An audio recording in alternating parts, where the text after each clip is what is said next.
Welcome to Breaking Par with Bernard Sheridan, the golf podcast that interviews the best and brightest minds in the golf industry. Now, here's your host, Bernard Sheridan.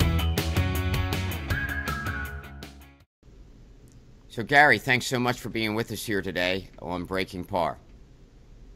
It's only a pleasure. It's great to be with you and great to talk about the game I love to teach. So, first question we like to always ask is two questions. One is, when is the first time you picked up a golf club? And second is, when was that aha moment when you thought, I'd like to do this as a career? Well, I think, most of us learn the game from our parents. So when I was like 3 years old, my mother took me to the golf course where I watched my dad play, the 18th hole. And I ran up to him, and then from there, I started to go to a par 3 golf course, and I started learning the game from a par 3 golf course. Then I took my mother's clubs, so she quit, and then I took my dad's clubs until he quit playing.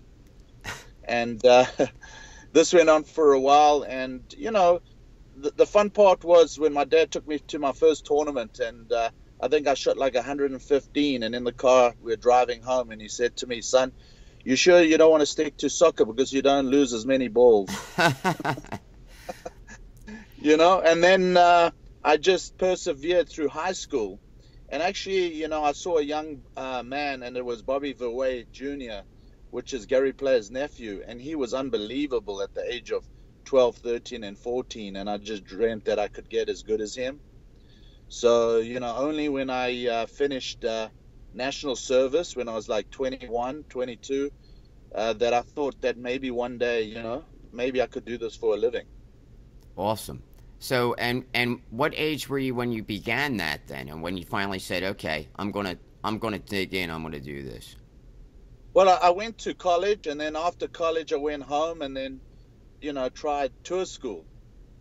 And, back then my lowest round, in 4-round tournament was like 4 under, and I managed to shoot 10 under at tour school and win it. So then once I won tour school, I thought I might have some game. And then I went to the winter tour in South Africa, and, they were playing 3 rounds and guys were shooting 17, 18 under par. So that shocked me a little bit, but, over time you start getting better and better mentally, learning how to play. And if you're 1 under, that's, you need to get 2. When you 2, get 3. And, back then we were taught that, you only get great at this game in your 30s. And look how much has changed over the last 15 years.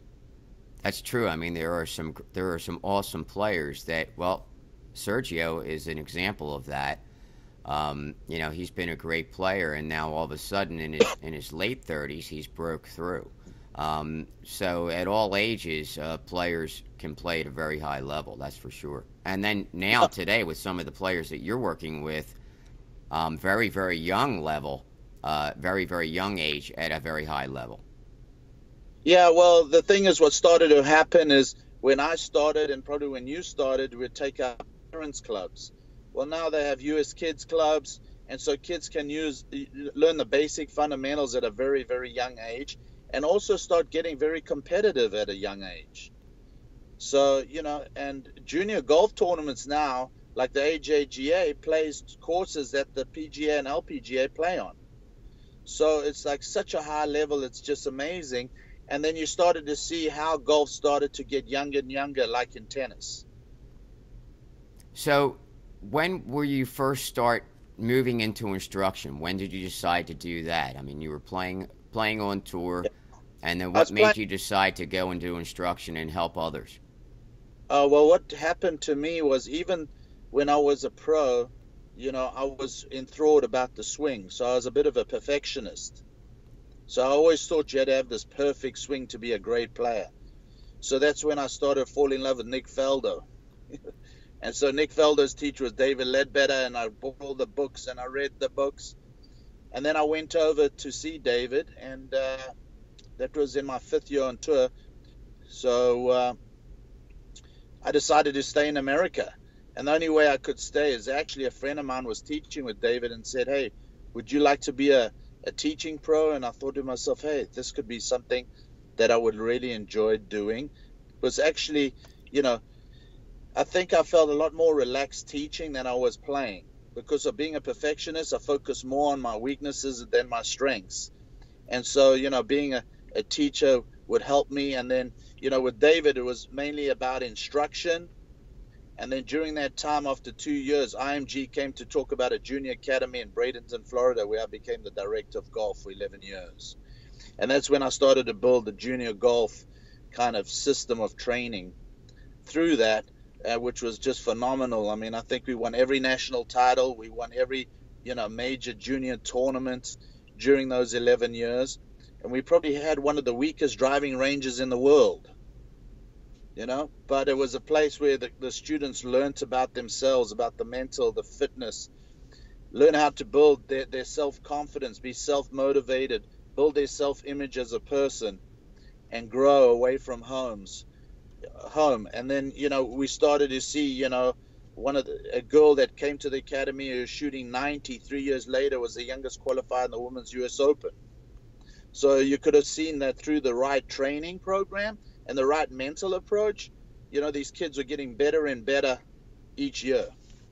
So what are some of the things that you're working with your students that you want to say are totally different than the way that you approach the game at a young age and the way that you approached the game when you came out on tour, as for the mental side, practicing, things of that nature?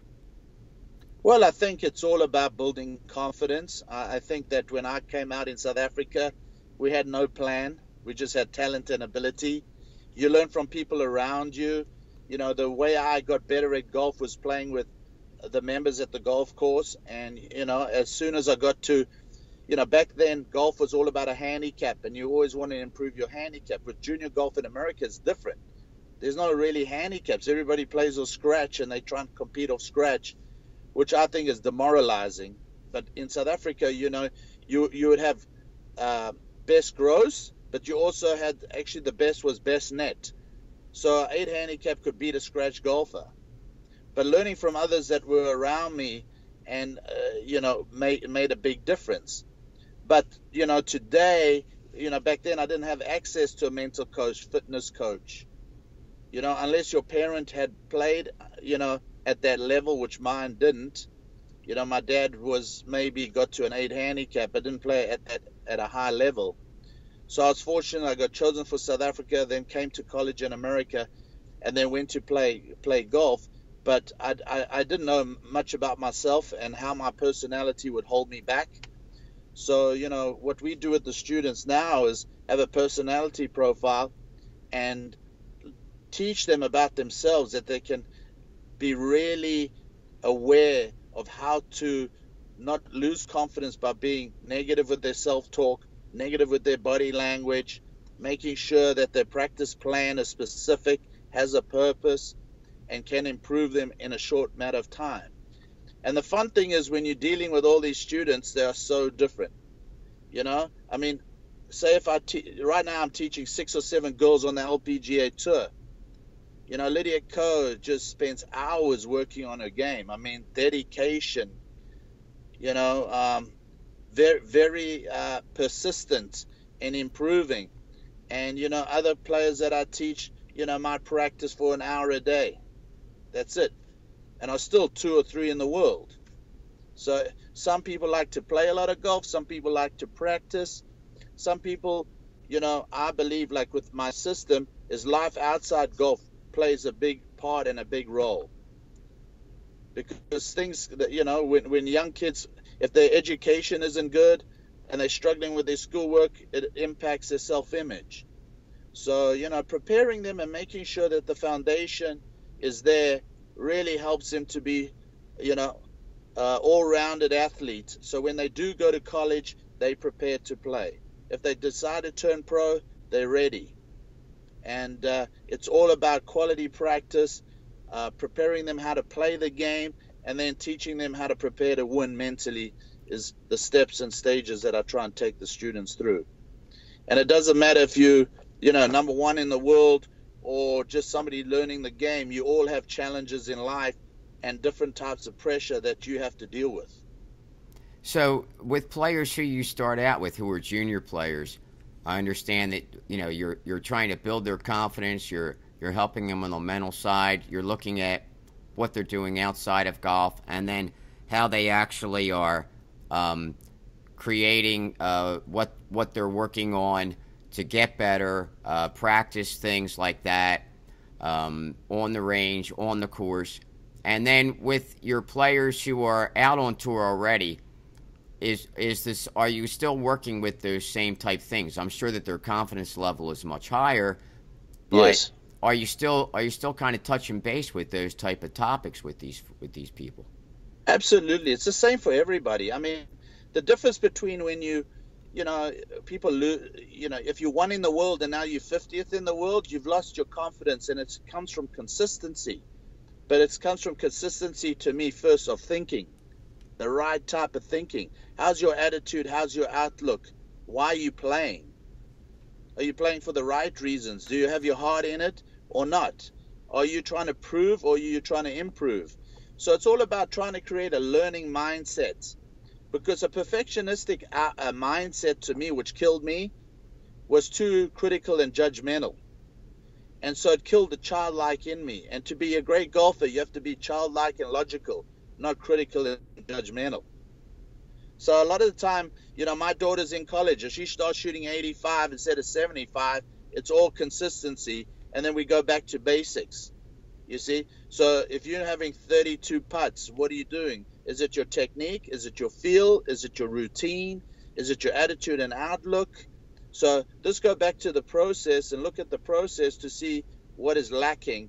And then when that improves, like right now, Lydia Ko, you're working on her putting stroke. She had too much face rotation, so she would have to time it. On long putts, she could time it better than short putts, because if the face opens too quickly in a short putt, she'll block it.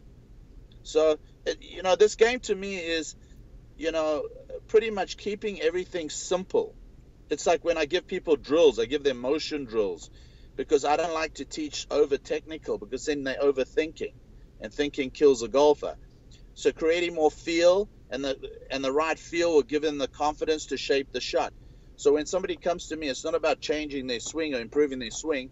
We have to say why we're improving it. So if you want to consistently draw the ball, then we need to set up consistently to draw the ball. So for me, it's like a puzzle. It's like pieces of a puzzle that you have to. And the fun part of it, being a coach rather than an instructor, that every puzzle is different. So you have parent dynamics, you have agents. When kids are young, a lot of the times if parents walk around with a judgmental, critical attitude, the kids play out of fear of making a mistake. So then I teach the parents how to walk confidently, be supportive, ask the right questions. So again, this will start bringing the confidence out in your kid. That will make a big difference. So for me, champions are made from within. Champions are made when nobody's looking. And, this is my passion and love for what I do. Every single week a new swing philosophy comes out. And I'm like, from the beginning of time, there's only one or two ways you can draw a ball. Fade a ball, hit it straight, chip, putt. But it's learning, how to trust and believe in what you have is more important than trying to have a perfect swing or perfect putting stroke. Sure, because even though they try to get it perfect, if their confidence level is not there, they're never going to get to their own perfect, correct? Absolutely. Well, the thing is, I had a strong belief system until I went to the PGA Tour, and out there, you go out there and they swing it, everybody's swinging it differently. Guys are chipping differently. They're all putting differently. Zach Johnson's got his hands back. Some have their hands forward. Now some have their hands totally forward, like a Jordan Spieth. I mean, if I did what Jordan Spieth did in my putting when I was growing up, they'd think I was crazy pushing my hands that far forward. But again, he believes in what he has, and he trusts what he does, and he mentally, he's grown up from when I first saw him at 16 to be an unbelievable competitor under pressure. Yeah, so do you believe that what builds those type players that when they're under pressure can rise to the occasion, whereas others, they kind of fall apart? Is that totally a confidence thing, or is it knowing, having the experience to when things go wrong, how to, that they've gone through it before and bounce back, or is it the type of thing where if they have gone through this before, sometimes they're just so tied up in that that they're afraid they're going to do it again? Well, for me, just trying to make it simple, I always think that when you have, if your confidence is 9 out of 10 and you make a poor swing, you don't even notice it. You actually sometimes birdie a hole hitting a poor drive, birdie a hole hitting a poor iron shot. But as soon as you start doubting yourself, you start asking, why am I doing this wrong? Why am I doing this wrong? And then all you're getting feedback are the things that aren't correct, instead of saying, how do I hit the ball with a slide draw? And then this work on the things. So for me, it's like, I look at it like a plus minus plus. I always ask the student, what are the things you do well in your game? And then what are the things that are a challenge? And most of the time, from somebody who's in the top 10 in the world and the ones that start to struggle, it's all an attitude and outlook about their game. It's like when somebody's warming up and they're not hitting it great. I have a Chinese girl, Feng Shanshan, and she can be hitting it poor on the range, and she turns to me and she said, but it'll go straight on the golf course. Sure. So I mean, it's like if they really believe they can do it, they can say, well, right now I'm not doing it, but as soon as I get out there, it's all going to come together. And also different personalities change under pressure, you see. Some get more distracted under pressure, and some people get more focused under pressure. Some people who are more like to communicate and chat and more outgoing need to talk on the golf course to relax themselves, because if they stay serious, they're going to feel the pressure more and more. So like Ali Trevino, he's outgoing, he's chatting, he's talking. So, but again, most of the time when people struggle, they go back to technique. So a lot of times if somebody comes to me, I know why they're coming. They've lost confidence in something. So I try and give the lessons very simple, start getting them to hit the ball good again, and then build confidence. And as they build confidence, I give them more and more. Because I think today so many people give somebody a lesson and they try and show them everything they're not doing right, and then that destroys them even more. Sure. So it can be one little thing, ball position, put the ball back. Now your shoulders are a little bit more right, so now your arms will swing into out and you'll draw the ball. You had the ball forward, now you're coming over the top, hitting a big slice. So you're losing your confidence because you have confidence in your ball striking when you draw it. So it's very important to figure out what they need, and I try and make the lessons look like it's very simple to do what they need to do to improve, not complicated. Today some people say, oh, it's going to take you 6 months to fix your backswing, another 4 months in your transition, another 8 months for the impact. To me, that's ridiculous when you're talking about talented golfers today. And the funniest thing is why I've learned this from teaching 4 to 8 year olds. Every time I do a clinic and I have to teach a 4 to 8 year old and I give them a good grip, a good setup, automatically the swing improves, the plane improves, the body improves.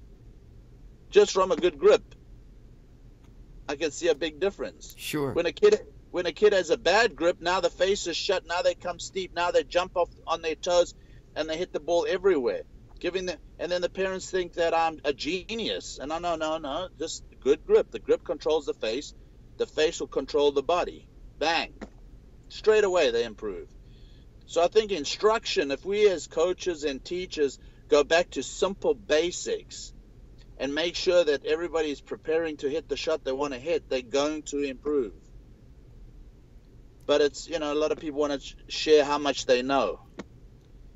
And it's not about how much I know, it's how I can improve the students and make golf more fun and exciting for somebody to play. So that weekend player, this can definitely apply to them. I mean, they really just have to, go back and look at those fundamentals. Is their grip correct? Is their posture correct? Are they in good balance? And are they making a good solid turn? And are they doing all of these things? Of course, under a watchful eye of a coach would be the best way to do that, just for the fact that they have an educated eyes that are showing them whether these things are correct or not. Some players that are weekend warriors, they are taking a lot of advice from buddies. Yes. And a lot of those buddies don't know exactly what is correct. They just know what's correct for them. Well, absolutely. It's like somebody saying, keep your head down. And the reason why the person can't was they're coming steep. So they're coming up so they don't hit a foot behind the ball. But the thing is, for me, I'm actually coming out with this new app of mine called Swing U, which is a plan that a person's going to be taught for their swing. Because every single person has different tendencies. I mean, if you go to YouTube today, there's amazing instruction, but how it relates to you personally, that's a whole different ballgame. Yeah. But I know one thing. If you can copy, a Tour Pro setup, you're going to be swinging better. But there are Tour Pros like, Justin Thomas, who can get his left arm really vertical, like Tiger did in the beginning, come down steep and turn hard and hit it miles. Jordan Spieth has the weakest left-hand grip I've ever seen in golf, and he bows his left wrist and keeps the face square. So they're good at making their compensations work. But for the average golfer out there, it's just simply, setting up with good alignment, good ball position, and the ball will start reacting better. And so many people ask me, how do I hit the ball further? Well, actually, if you start hitting it more solid and straight, it'll go further. If you're coming down with the club face open, out to in by 11 degrees, it's just going to be a big banana to the right. But if you can get the club, swing it a foot off the ground and learn how to shallow the club and come more around yourself, you'll hit it solid. The face will be more squared impact. You'll swing into out 2 or 3 and the ball will go down the fairway. And you're going to improve straight away.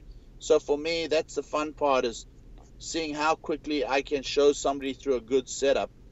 And the hardest part is most people, because they've had such poor compensations and poor fundamentals, their body motion is poor. They don't turn properly behind the ball. They actually tilt in front of it and then swing behind it, and so they don't get through. So, I've tried to come up with some drills with hitting the ball and other drills without hitting a ball, so you can do it at home to really give you the feeling of how to swing a club in balance. Yeah, I like the idea of drills that are without hitting a ball, for the fact that players can work on those drills wherever they are, Yes. as opposed to having to be at a range, and a lot of people don't have a range that's that close to them.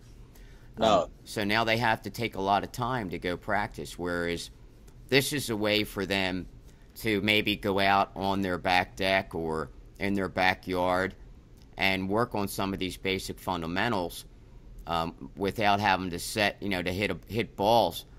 They can feel their balance, they can feel grip, they can feel the motion, they can take some divots in their yard and in relationship to where the ball would be and check those type things out. And it's just the type of thing that there's no excuse when there's not a ball, because you can do it anywhere. Absolutely. And that's the greatest thing. But I think, instruction I've seen over the last 15 years has improved drastically, because most teachers, taught adults, and now the business is junior golf. Juniors all over the world. And I feel that golf teachers right now are a lot more educated all over the world, which is, that was my goal, to go support teaching all over the world, grow the game all over the world, really encourage people. I mean, for me, I've had success, and, I'm blown away, because even getting a student to win one tournament, getting a student to break 90 for the first time, 80 for the first time, or 70 for the first time, it's really satisfying for the teachers out there. So, for you to have your students really build confidence in themselves, it all starts with the coach. So I always tell my teachers in my academy that our students are a reflection of us. So when we go on the golf course, if they can see that we prepared, they'll be more prepared. And, how do we communicate? You need to communicate in a way that you can inspire, encourage them, and motivate them to be the best they can be. True, very true. And you've done a pretty good job at that with some of the players that you've had in your stable and where they've gone. And some players who have gone there and then have come to you due to the fact that you've been able to achieve that with your players. Well, the thing is, you'll see a lot of the girls on the LPGA like coming to me because practice is a lot more fun. It's not too serious. And you know what? When they leave me, they have a plan that, I go to tournaments and somebody says, you have 6 students here. And I go, yeah, but they're all ready to play. They like me to be there to support them and to encourage them. And maybe after a round, just talk to them about their round and give them a few suggestions. But at the end of the day, they're all motivated and have this self-confidence that they can go out and play to their full potential. Now, Gary, do you use technology at all? And because it seems to me that you really look at the confidence level, the mental side of the game, building a well-rounded player. So with technology, how would that fall into that category at all? And when you do use it, why would you use it, and when? Yeah, I mean, technology for me, it's a support. It's not the be all and end all, because you can have a player and you put them on K-Vest and you show them how their body works, and then they go, well, that's so uncomfortable. I don't feel I can do that, and they get negative. You get another student and put them on K-Vest. What do you tell them? I feel that feels unbelievable. This is going to help me, and off you go. Like TrackMan we use, it's good for practice, it's good for club fitting, it's good for me to put a player on there and show them the drill and show them how they're improving their playing and impact position. So, at the end of the day, it needs to be something that's going to build confidence. I mean, I've taken people to some of the greatest putting coaches in the world, and the coach says there's nothing wrong with your stroke, and the person's still not making it. And then and then they have a student that you say they pull their putts or push their putts, and they hold everything. Right. Yeah, and that's true. That's so true. I mean, I've seen many players who you'll look at their swing, and you'll look at their, especially if it's on TrackMan, and there's a lot of crazy things going on. And they could be a 2 handicap, and it's because they know they have confidence in themselves, and they know how to get the ball in the hole, and no matter how they do it, they can do it. They can make it happen. Well, the thing is, you can have Jim Furyk's swing, but if you tell him to hit a fade, he can. Hit a draw, he can. Ryan Moore. How's Ryan Moore's swing? Yeah, very vertical on the way back, and yeah. How's NB Park's swing? Yeah. But the thing is, it's not how, it's how many. But like what's on your hat says impact. They know how to get the club back to impact with the face where they can shape the shot the way they want to. So, but I think, again, when I get a beginner, I still want to teach them the right basics. I don't want them to stand there with a poor grip and learn how to play golf with a poor grip. That makes no sense to me. So, once the kids come to me, or even an adult, once I give them a decent grip and I say stick to it, it won't take you more than 6 to 8 balls and you're going to start feeling a difference. So a lot of people give up too quickly on an improvement and don't stick to it for a long enough period of time. So that's when they come back to me, because 98% of my lessons, I do the same thing over and over again till you get it. I don't try and reinvent the wheel every time somebody comes. Now, do you find when some of your players, your higher ranked players, or that are out on tour, things are starting to go a little bit downhill for them? Do you revisit some of those fundamentals with those players also? Oh, absolutely. Ball position, alignments. I mean, Yani Tseng, when she was playing, she won 22 times in 2 years and 4 majors. I mean, she didn't have the best swing, but she had a great confidence in shaping the shot, and she actually aimed open and hit it straight or hit a cut. And then she was people try to convince her to hit a draw, and that's where she started to struggle, you see, because that wasn't her confidence. That wasn't the shot she could see and play. So it's a fine line between greatness and the game humbling you to another level. Because some people win a major and they go, oh, now I want to change my swing. And I go, well, why would you want to change your swing when you've just won a major? You won it because of heart and a great mindset, and you stayed patient. So now you want to change your swing? Who knows what's going to happen? And it can happen from changing a set of clubs, going to new clubs, new putter, you know? Golf to me is a relationship, and it's sensitive. It's a sensitive relationship. If you have a great relationship with the game, why would you try and do something different that can impact the game in a way that takes away your confidence?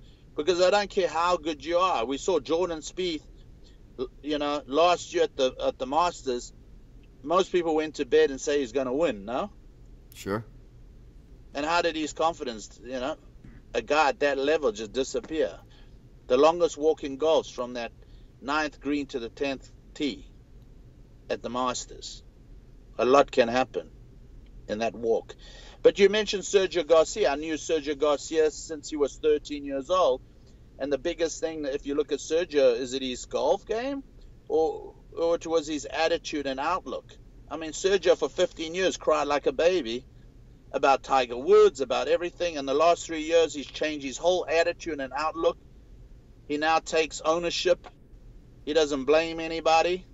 And the game rewarded him with his first major. But if he made that, because when you're that successful, there's nobody really wants to tell you the truth. So you go on year after year doing the same thing. But now, if he had this mindset 10 years ago, he would have been on his 8th major, probably on his 4th Masters.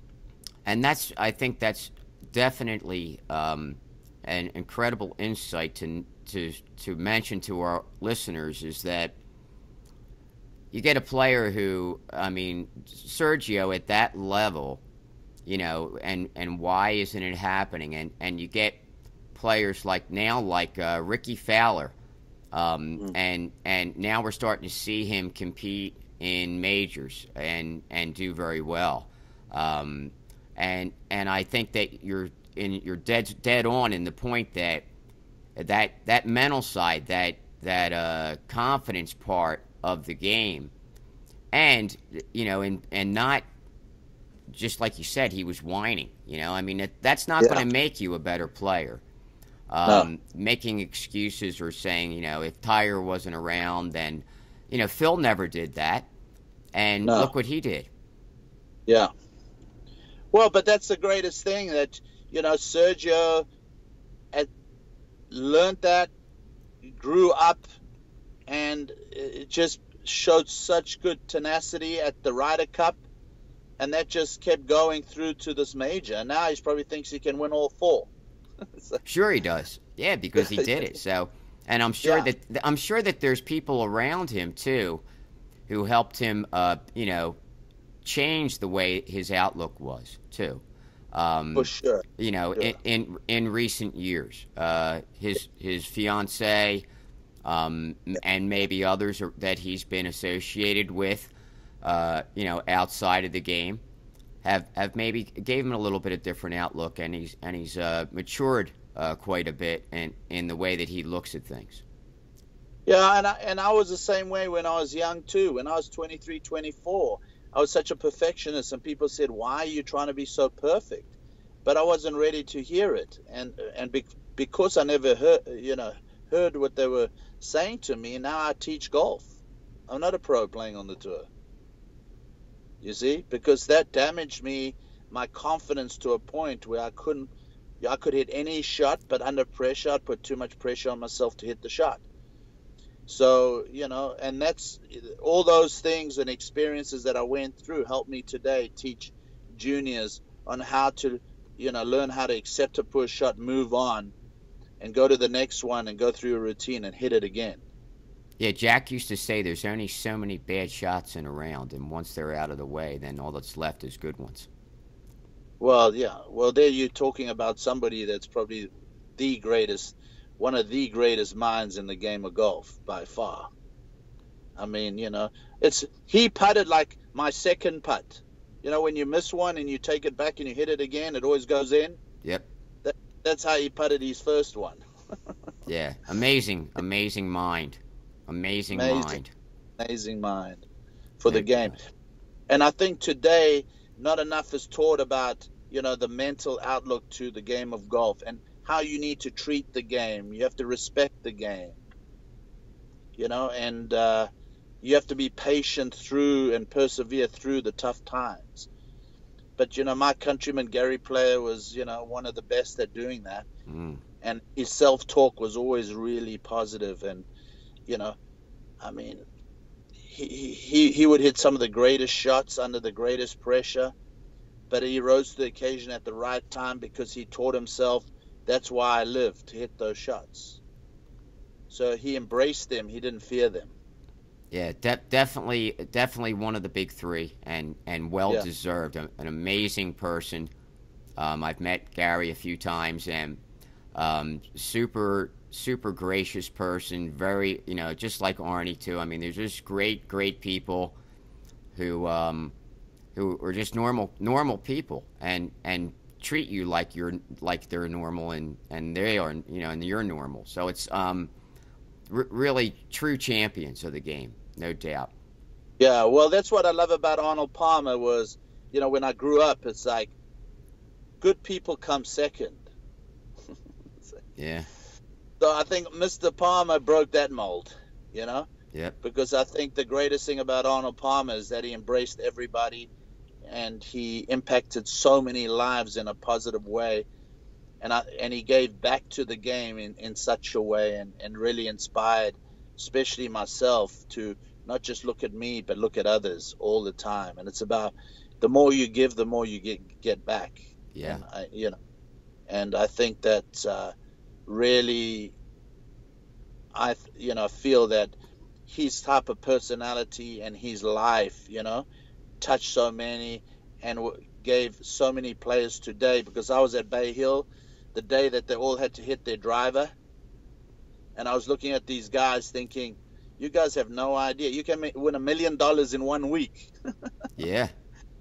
And then I look at these pros and they sign their ball and they give a ball away to somebody, and it's like, I hope that's not you thinking you're giving back to the game, signing one golf ball. It's about smiling, encouraging people all the time. And a lot of the pros do that, and it makes such a big difference. It makes a huge difference, to people, to fans, and to people who are out there, and it's a great example, and all the pros that are on tour, both of the tours, should all feel that way, that they really are leaders, and there are many youth and actually adults too who look up to them, and if they lead by example, then it can make the world a better place.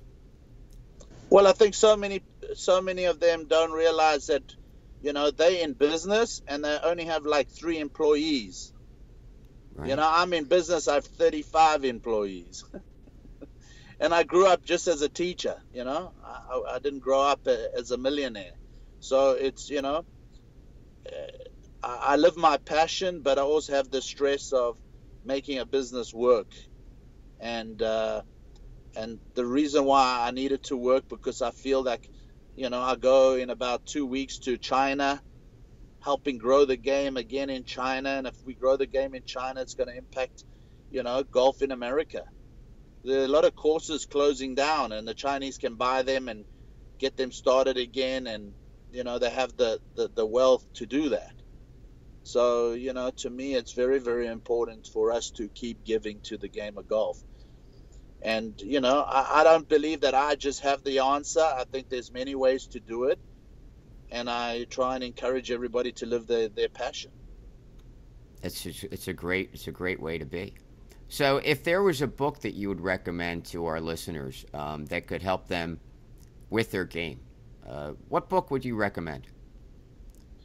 Well, I would go back to, like one of the greatest books that I read was Short Game by Tom Watson. that was a fantastic book that I read, and I thought it was a real simple way to play. I know that David Ledbetter, he's written so many books out there that are pretty simple way of playing the game. I know Hank Haney's written books. I know Jim McLean's written books. But I think that, once again, I still recommend for anybody out there that's better than reading a book is going to your pro and taking a lesson. If you're struggling with your putting, go take a putting lesson and say to him, what are the drills that I need to do to improve? And taking a 1-hour lesson will help you, because now when you go practice, even if it's for 10 minutes, it's going to improve you. That's great advice. So, Gary, if there's anyone who wants to touch base with you or just ask you a few questions or maybe even work with you, what's the best way for them to get in touch with you? It's best to go through the website, ggga.com or garygilchrist.com. Those are the two. One is my academy and one is my personal website. But I just want to encourage all those golfers out there that keep playing this fantastic game, keep enjoying yourself, but also challenge yourself to get better. Whenever I see amateurs out there, I always think they only play to like 20% of their potential. And so it'll be fantastic. Like, hey, maybe you've never broken 90 before. You can go break 90. And if you break 90, you can break 80. And I think, I've seen it with women golf. When I was growing up, women's golf, people never taught them anything. They just allow them to have that bad grip. But look at the LPGA now. Look what happened to women's golf when finally somebody said, I'm going to teach them to be great. It's unbelievable how these ladies play. I mean, they're like machines. The men, they hit a couple of fairway. These girls hit every fairway and every green. Yeah. It's with what? Nice, smooth swings. So, it's fantastic to watch them and emulate them and watch how they play and how they carry themselves. Well, Gary, we really appreciate you taking the time out today. I know you're a very busy guy, and it was really, really appreciated that you were here with us. Thank you, Bernard, and keep up the good work, and hopefully one day we'll meet in person. That would be wonderful. I would love that. So until we meet again, until then, do your best to keep it in the short grass. Thank you. All right, take care.